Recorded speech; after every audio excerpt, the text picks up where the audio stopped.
ఈ దద్దనలకు చేత కాకపోతే 50,000 మంది రైతులు నెంబడేసుకుని వీళ్ళని పండబెట్టి తొక్కుకుంటూ పోయి మేడిగడ్డ కాడ కుర్చేసుకొని కూర్చొని నేను నింపుతా మళ్ళీ ఇవన్నీ రంది పడకున్నారు అని చెప్పిన నేను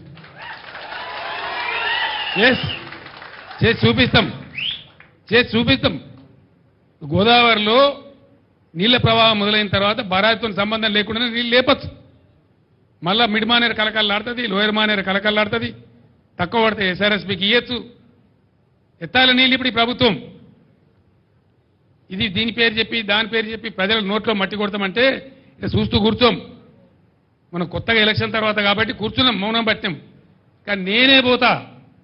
గోదావరిలో 20,000 క్యూసెక్లు దాటిన తర్వాత వీళ్ళు నీళ్లు ఎత్తడం ప్రారంభించకపోతే నేనే ఒక 50,000 మంది రైతులు వేసుకొని పోతా తొక్కి వీళ్ళని పండబెట్టి తొక్కి ఆ మోడల్ నడిపిస్తాం మేము ఊరికే గైడే చేతులు ముడుచుకొని లేం